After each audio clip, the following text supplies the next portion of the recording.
Bonjour à tous, je m'appelle Justin, je suis consultant SEO et SEA et passionné d'intelligence artificielle et d'automatisation. Aujourd'hui, je reçois monsieur Sébastien Griot, qui est monsieur Sébastien Griot, qui est spécialiste, en automatisation, qui a aussi un organisme de formation, mais j'en dis pas plus, je vais te laisser te présenter, Sébastien.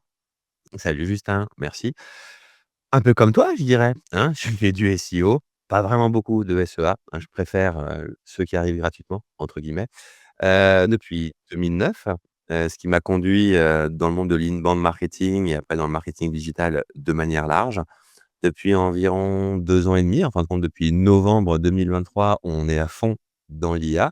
On en a vu tout de suite, les opportunités et depuis à peu près plus d'un an et demi, dans les automatisations et aujourd'hui on est persuadé qu'il y a une mutation profonde qui est en train d'arriver dans nos activités professionnelles où les automatisations et l'IA vont régner en maître, je pense, en fin 2025. On entend beaucoup parler de l'intelligence, artificielle.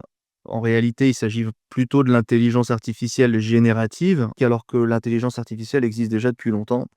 Le vrai sujet aujourd'hui, c'est qu'on peut interagir avec elle et surtout qu'il y a aussi des sujets d'automatisation qui, elles aussi, existent depuis un moment, mais on est à la rencontre des 2 qui va vraiment faire que ça a un très gros impact sur la vie des entreprises et c'est sur ce sujet-là qu'on va échanger, toi et moi.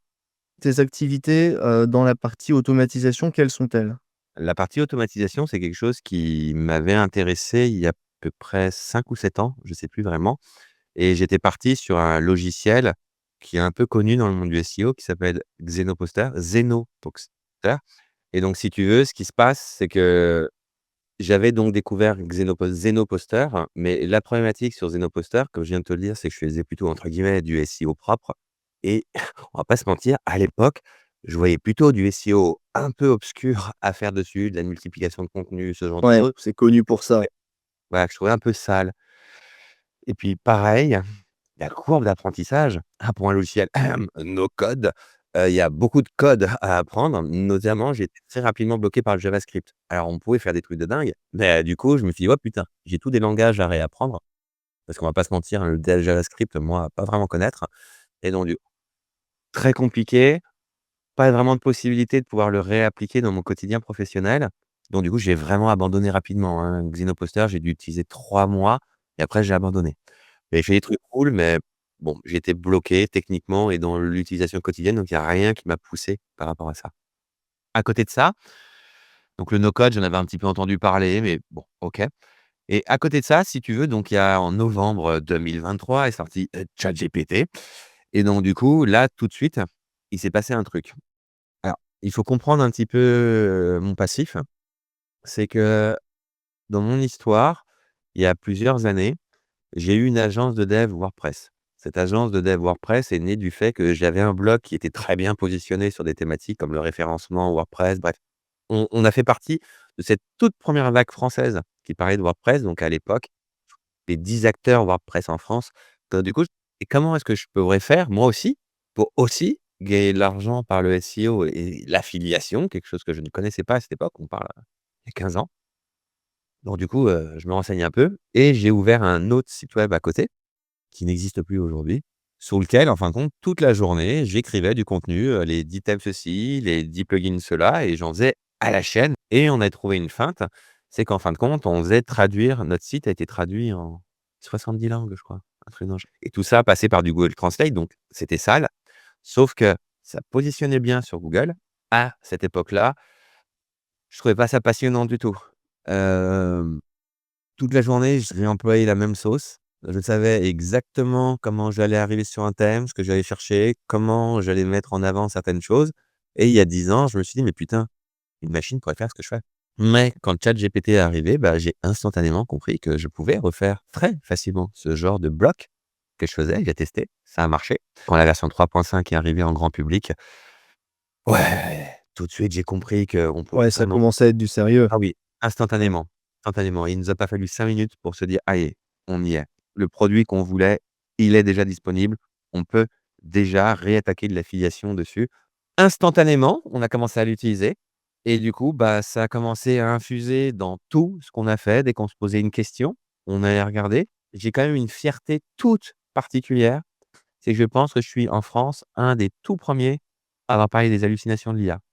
Je me suis dit: «Tiens, il y a un truc avant j'avais pas la capacité de le faire, c'est d'aller sur des forums pour pouvoir créer des faux profils qui répondent très régulièrement à des questions et le jour où je vais me recréer moi un autre faux profil qui va venir poser une question et qui sera bizarrement avec une réponse avec un lien vers les sites de mes clients». Tu as fait des fausses interactions sur les forums pour mettre des backlinks?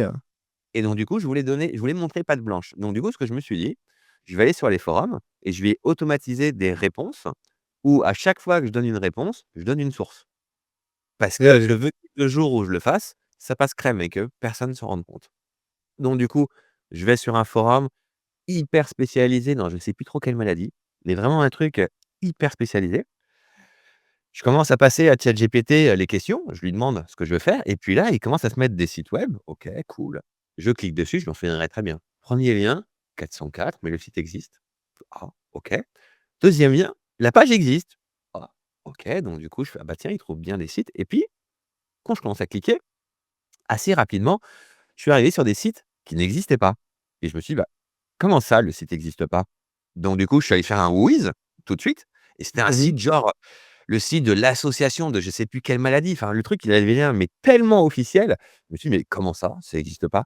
Donc du coup, je suis allé faire un Whois sur le nom de domaine et je me suis rendu compte que ce nom de domaine n'a absolument jamais été enregistré. Donc du coup, je vais sur les réseaux pour voir un peu ce qui se dit dessus et je tombe sur des conversations de gens qui disent: «Mais en fin de compte, ChatGPT», donc c'était, il y a on parle de novembre 2022 du coup, 23, je sais plus très bien. 22? 23? 22? Bref, quand c'est sorti et si tu veux, les hypothèses des gens à ce moment-là, c'était ChatGPT a été entraîné sur du vieux contenu. Si aujourd'hui il te donne des URL qui ne fonctionnent pas, c'est juste que les sites, bah, ils sont vieux et donc du coup, bah, j'ai vite compris que non, parce que j'étais allé faire un oui, donc j'ai compris que ces sites n'avaient jamais existé et donc j'avais fait un post à cette époque-là, c'est même un des tout premiers posts que j'ai fait sur LinkedIn, bien que je sois sur LinkedIn depuis 15 ans, je crois, un truc dans le genre. J'ai pris la parole il y a pas si longtemps que ça, à peu près à ce moment-là. Et le post que j'ai fait, c'est ChatGPT vous ment droit dans les yeux. Et à cette époque-là, le terme d'hallucination, en tout cas, j'en avais jamais entendu parler. Et c'est une dizaine de jours après que ce terme s'est répandu et que j'ai compris réellement ce qui est en train de se passer. Donc du coup, on a compris en une journée ce qu'on pouvait en faire et quelles en étaient les limites. Et on avait des projets exactement pour ça. Donc du coup, bah, on a commencé à l'utiliser. Et ensuite, à arriver les interfaces no-code de type N8N ou Make et make.com, anciennement Integromat, pour ceux qui connaissent ça sous ce nom-là.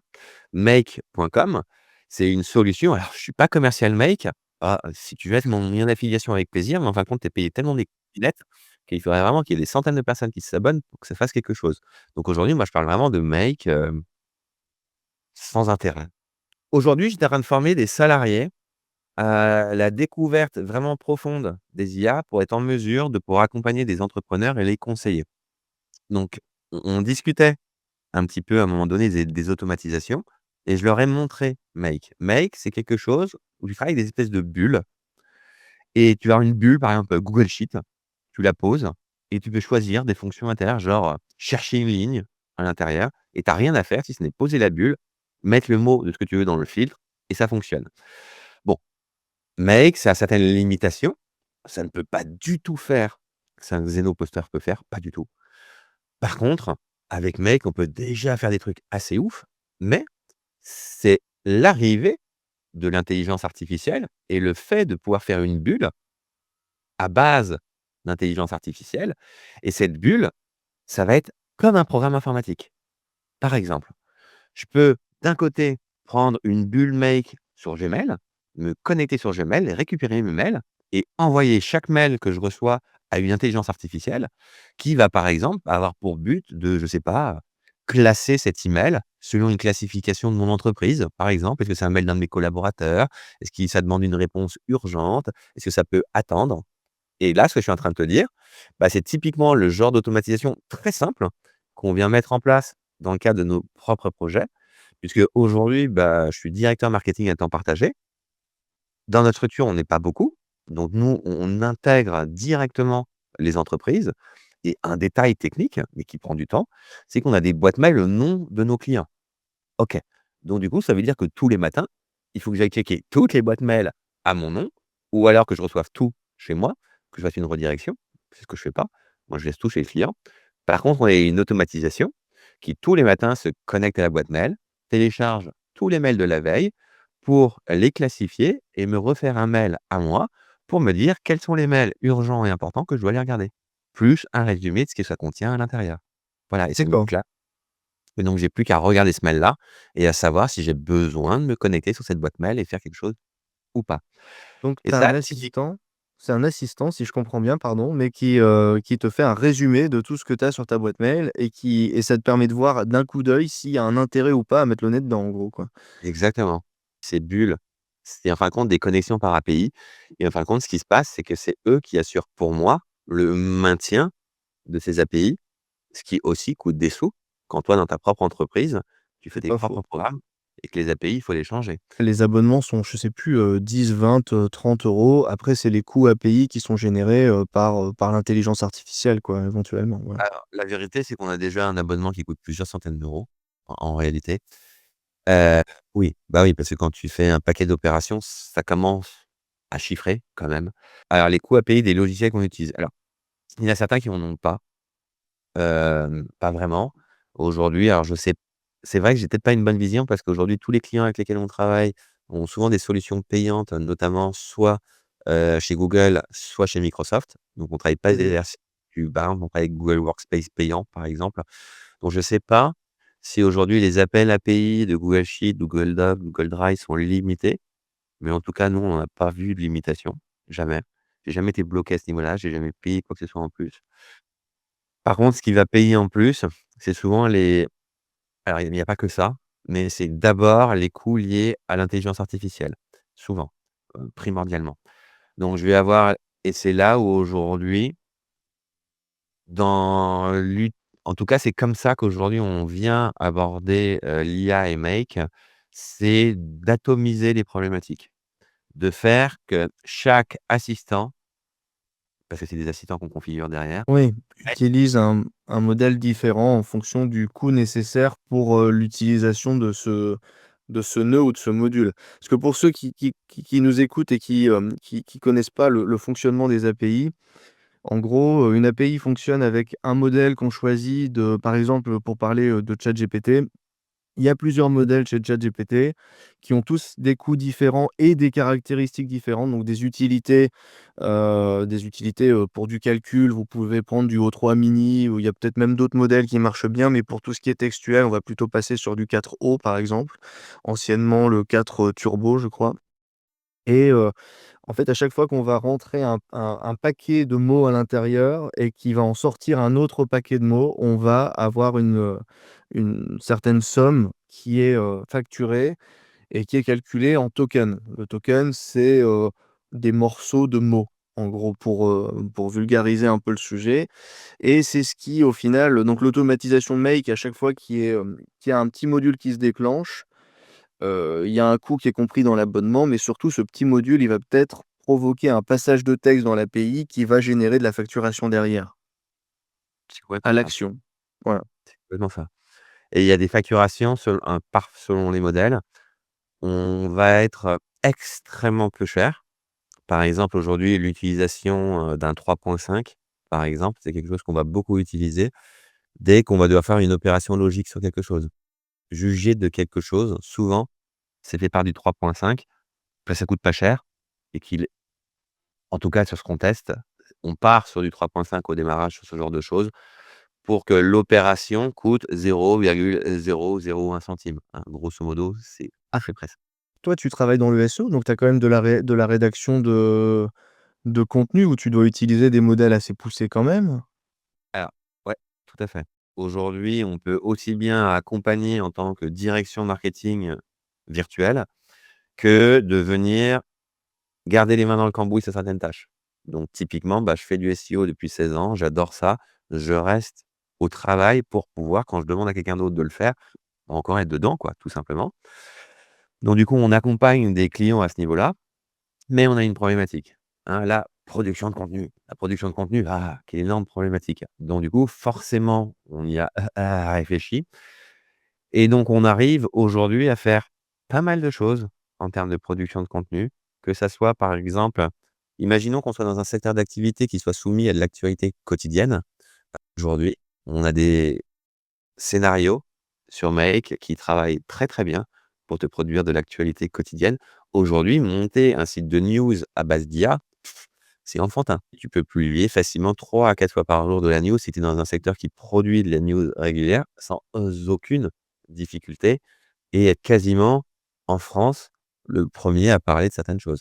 Maintenant, on va changer, on va partir sur du contenu evergreen et sur le contenu evergreen, c'est plus complexe. Parce que le contenu evergreen, lui, doit répondre à de multiples problématiques. Le fait que ça réponde à tous les critères SEO que je vais avoir. Donc, par exemple, je ne sais pas si tu utilises Tot SEO, par exemple, Your Text Guru, bref, tous ces logiciels qui te donnent des guidelines à suivre que normalement tu passes à ton rédacteur, bah là, on va le passer à l'IA. On va vouloir que le résultat final match. Deuxième problématique, c'est que quand je le lise, j'ai envie de continuer à le lire, moi, en tant qu'humain. Ouais, voilà, c'est pas une mince affaire. Aujourd'hui, sur un article, je passe en moyenne 15 minutes. Voilà le temps que ça me demande.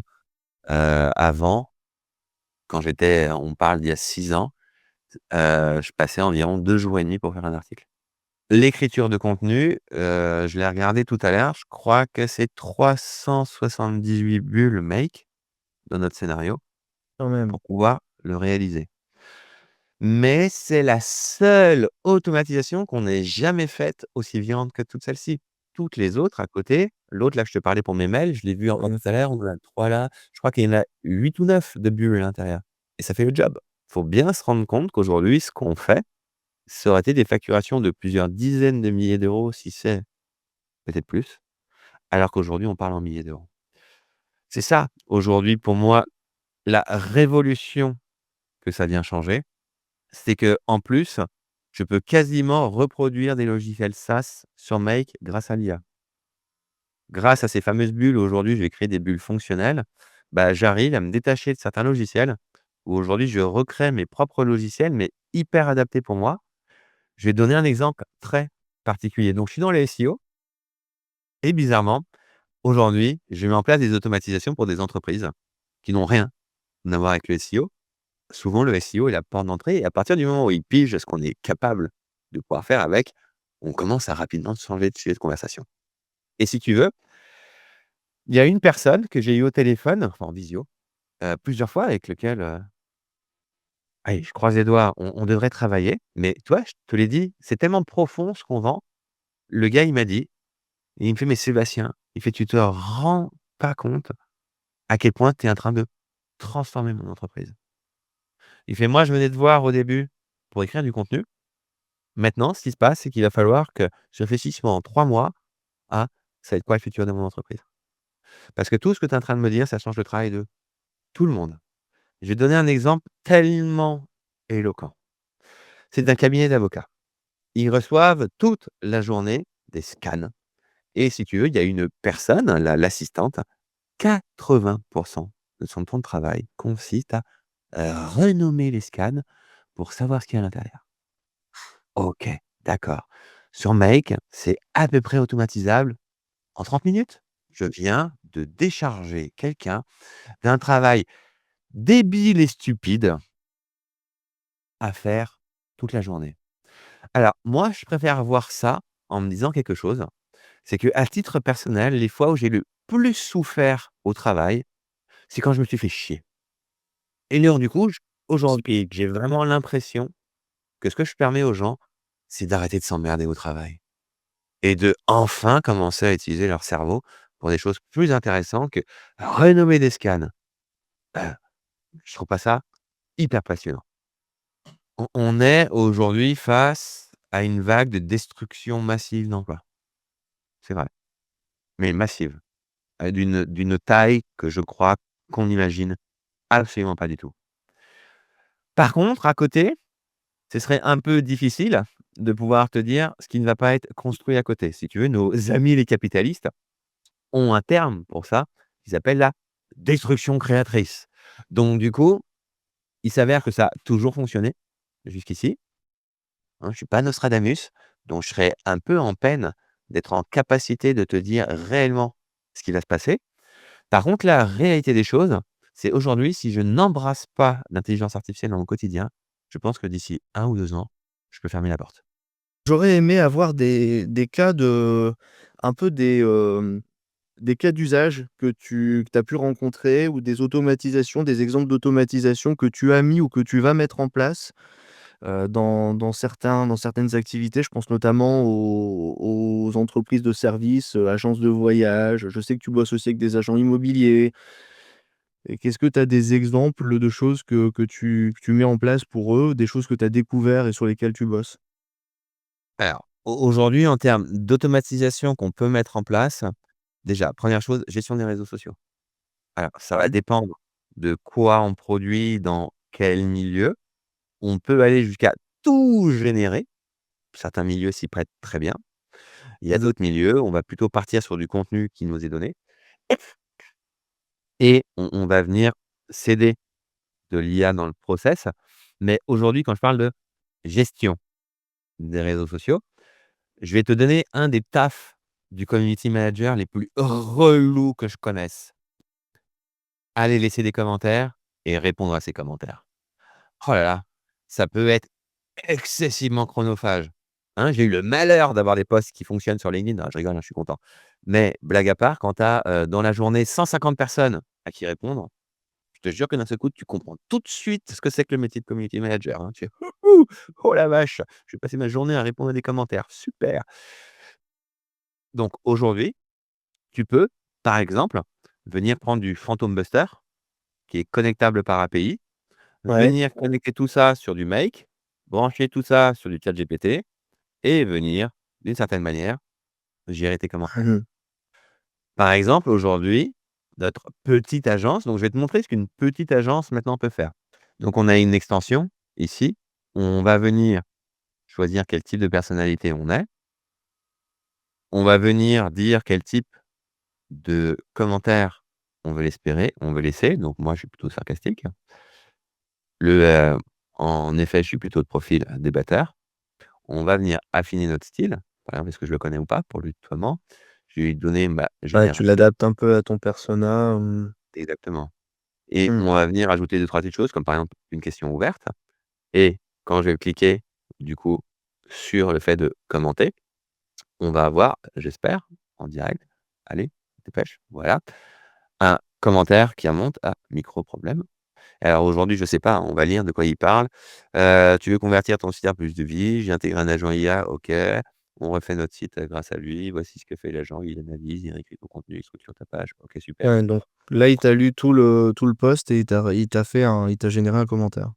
C'est exactement ça et donc du coup, la solution qu'on a trouvée aujourd'hui pour permettre à un community manager d'abattre une tonne de commentaires et par une tonne, je sais pas, déjà laisser 50 commentaires tous les jours, c'est putain, c'est énorme et là, Et aujourd'hui, c'est tu d'autres use cases que, de l'automatisation de plugins, enfin de LinkedIn ou des choses, chose sur laquelle on s'est positionné, c'est une entreprise qui alors une école, heu qui fait donc de la formation Calliope, bien évidemment et donc si tu veux, la directrice utilise beaucoup l'IA, mais au sein de son école, les agents l'utilisent pas beaucoup.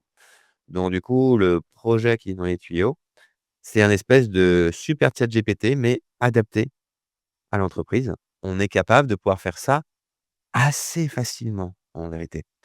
Puisque aujourd'hui, il y a quelque chose sur Make, qui, sur N8N, qui s'appelle les assistants IA et ouais, je peux y plugger tous les modèles de langage que je veux et surtout y plugger 2 choses en plus qui sont un RAG, donc une base de données vectorielle. exactement, Mmh. plus une vraie base de données. Donc tu vas former un agent, spécial pour répondre aux besoins d'une entreprise ou d'un centre de formation, là, dans ton cas? Oui, si tu veux, donc du coup, ça te donne accès alors, du coup, ça donne accès à un chat en ligne qui ressemble excessivement à du ChatGPT, sauf tout ce qui est branché derrière est branché pour l'entreprise. Donc aujourd'hui, ce que tu es en mesure de faire, c'est un espèce de super agent qui lui va router sur les autres agents et donc du coup, ce n'est plus à l'opérateur de réfléchir à appeler le bon agent qui réalise la bonne tâche, mais maintenant c'est l'IA qui va sélectionner le GPTs et qui va l'enclencher sans que l'utilisateur n'ait besoin de le réclamer. Et donc, de façon, alors qu'est-ce que ça va apporter comme exemple de fonction opérationnelle pour les collaborateurs? Alors, vérification des dossiers Calliope, vérification des pièces qui sont à l'intérieur, relance, automatique des mails. À l'intérieur, on a également toutes les process internes de l'entreprise, toutes, les, également qui est lié, par exemple, à tout ce qui est, ouais, par exemple, une demande de congé payé, par exemple, donc tout ce qui est process à l'intérieur. Tu as cette capacité aujourd'hui de venir créer un chat GPT général à l'entreprise qui, lui, va être utilisé par tous les opérateurs. À côté de ça, tu peux aussi développer un agent IA qui, lui, va venir se brancher sur tes propres mails, ton propre calendrier, ton propre Drive. Si tu connais un peu Copilot de Microsoft, c'est un peu la même idée, en mieux Ouais. fait. Lol. Non, je rigole parce qu'eux, ils y ont mis des milliards. Toi, tu mets rien du tout et tu fais mieux. Non, pas tout à fait. Tu fais autrement, en réalité. Tu as pas les mêmes problématiques. Et donc, si tu veux, cet assistant, lui, c'est un assistant en plus à la Jarvis, hein, comme ça on comprend beaucoup mieux ce que ça fait. Ou tu vas passer par un canal Telegram, ou tu vas passer par un canal Slack, tu vas lui parler, tu vas lui envoyer par exemple des vocaux et tu vas déclencher des choses dessus. L'écriture d'un mail, l'ajout d'éléments dans ton calendrier. Ça peut te faire des propositions également de planning dans ta semaine. Avant que tu ailles voir un client, ça peut te faire des remontées de sujets qui ont été vus avec le client. Ça peut aujourd'hui te créer des documents directement à l'intérieur de ton Drive. Donc on voit qu'on commence à avoir comment dire? Une interaction avec l'informatique qui ne passe plus que par du vocal et qui ne passe plus que par un seul canal pour faire 1000 et une choses. Si tu veux, ce qu'on pense aujourd'hui, on en est persuadé, qu'il va y avoir une mutation extrêmement profonde dans les IHM, les interfaces homme-machine. Aujourd'hui, nous, en 2025, on est habitué à aller sur un Google pour taper une requête, pour aller sur un Gmail pour écrire un mail. Bon, déjà, on peut voir que quand j'utilise un ChatGPT, je vois plus Google. Il est devenu transparent Google. C'est lui qui a son propre Google à l'intérieur, qui lui envoie l'information et qui me la renvoie. Je suis jamais allé sur un site ou sur une interface de type moteur de recherche. Et ben, si tu veux, avec ces assistants-là, c'est aussi ce qui se passe sur tes mails, sur ton calendrier, bon, de manière un peu plus exagérée sur tes documents, qui accèdent toujours d'une autre manière, mais tu commences progressivement à ne plus les utiliser de manière directe, mais de manière indirecte. Et on est persuadé, ça je pense qu'il va pas falloir attendre bien longtemps parce qu'on en développe Non, déjà ça va très, très vite.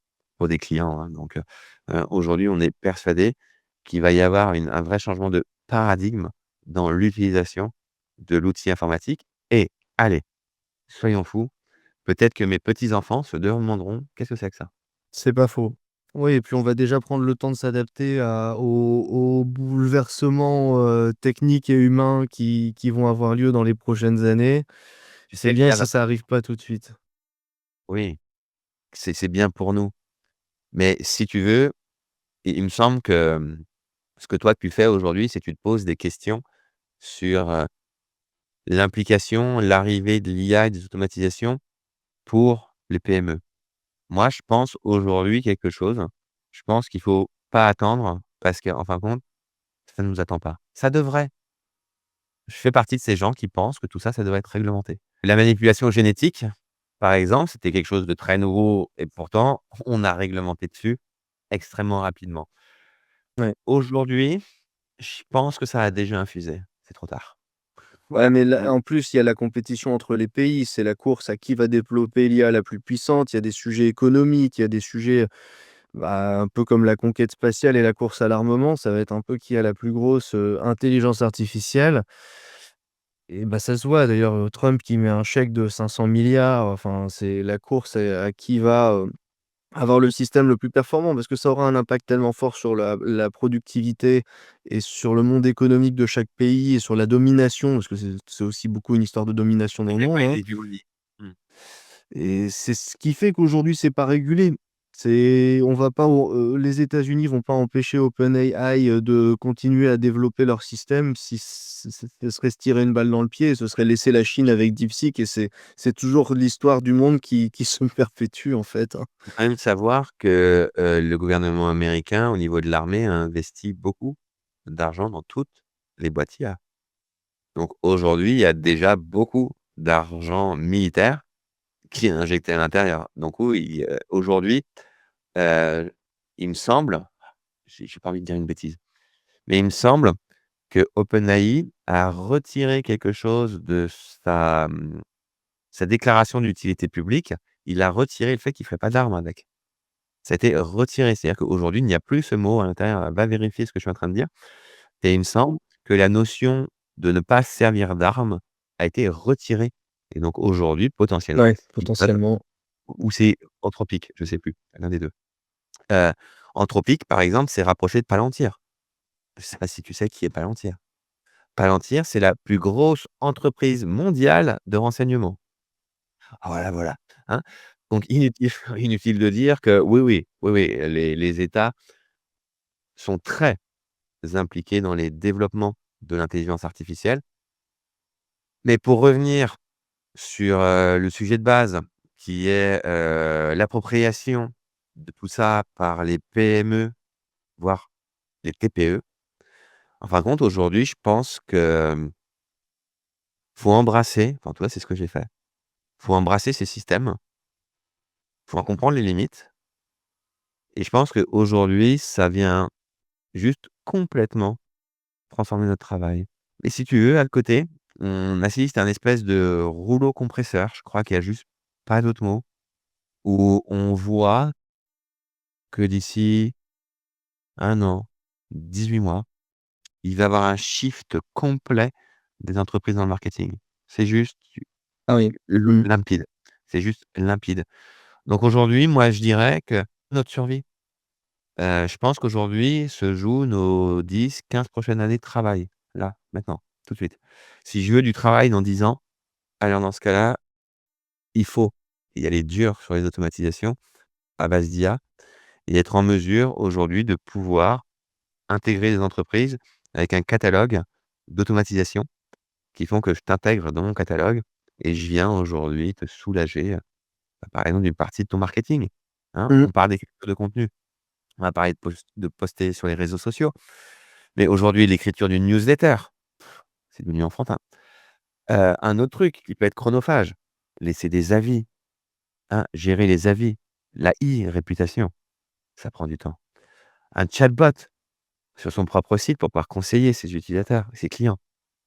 Ça prend aussi du temps et toutes ces choses-là, aujourd'hui, on peut très largement venir les automatiser et donc du coup, on comprend qu'on peut venir s'appuyer sur des choses où avant, bah, il fallait de la thune pour pouvoir le faire parce que pour payer quelqu'un qui répond, 3-8 à 7-7, ah, ça coûte de l'argent, dis donc, hein. Alors que là, aujourd'hui, je peux au moins avoir un premier niveau de réponse qui est vraiment propre et qui permet déjà de bien accompagner avec une vraie connaissance du site web sur lequel on est. Et on voit qu'aujourd'hui, je réponds à des problématiques de l'entreprise qui, de temps en temps, peut même pas répondre à ces problèmes. C'est-à-dire que même pas, de remplacer qui que ce soit, mais d'être en mesure de fournir le service. Et c'est ça, aujourd'hui, qui fait toute la différence, c'est qu'avant, la fourniture de certains services était réservée exclusivement à des gens qui avaient les moyens de se les payer. Alors qu'aujourd'hui, une automatisation sur Make plus des coûts API, on parle de coûts qui sont très largement supportables par une PME Par une ou petite structure, ouais. une Mmh. TPE, qui fait qu'aujourd'hui, on peut envoyer du lourd. Bon On donc peut envoyer pour conclure, hem, le train est en train de passer. Il y a plutôt intérêt à monter dedans et a avant que ce soit les autres qui le fassent, parce qu'on est aussi dans ce cas de figure-là. Et il y a des entreprises qui maintenant, proposent des solutions pour faire gagner du temps et de l'argent dans n'importe quel domaine d'activité, parce qu'il y a toujours des tâches, quoi qu'il arrive, même quand on est dirigeant, il y a toujours des tâches qui sont à automatiser, comptabilité, réponse de mail et cetera. Donc il faut pas hésiter à se rapprocher des personnes qui savent, réaliser ce type d'automatisation et parce que, si vous le faites pas, les autres le feront et ça dans tous les cas, ça vous permettra de vous concentrer sur ce que vous aimez vraiment, votre vrai job, en fait. Donc Je me permettrais juste de rajouter une chose, juste avant de se dire au revoir. Hem, Ça demande quand même une très grosse connaissance métier. C'est-à-dire qu'aujourd'hui, pour bien mettre en place une automatisation à base d'IA, ça demande de d'hyper bien connaître ses processus métiers. Si aujourd'hui, je suis en mesure de produire du workflow sur de l'écriture de contenu et je te dis, 300 je sais plus combien de bubules, c'est que ça fait 15 ans que j'écris du contenu, 15 ans que je positionne mes sites.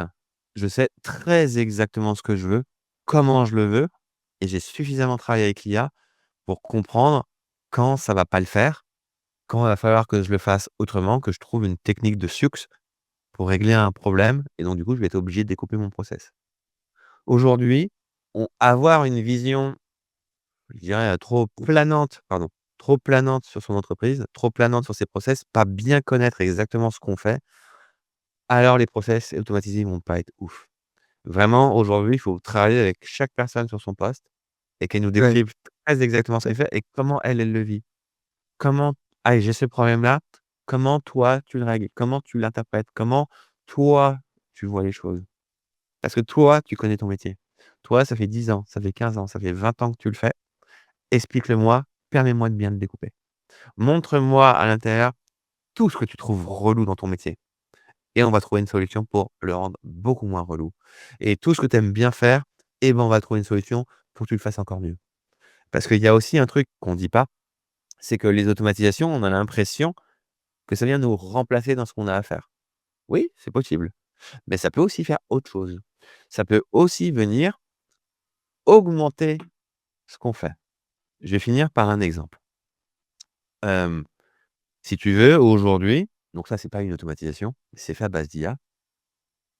Il y a eu quelque temps, on a été, démarchés en tant qu'organisme de formation par d'autres personnes. Je vais pas trop rentrer dans les détails pour pas que la personne se reconnaisse et il s'avère que comme on le fait aujourd'hui, on a toujours nos IA qui participent à nos visios, qui font, la retranscription de tout ce qu'on se dit et si tu veux, j'étais un petit peu gêné par cet appel parce que je le trouvais intéressant, mais je sais pas, j'étais pas très sûr.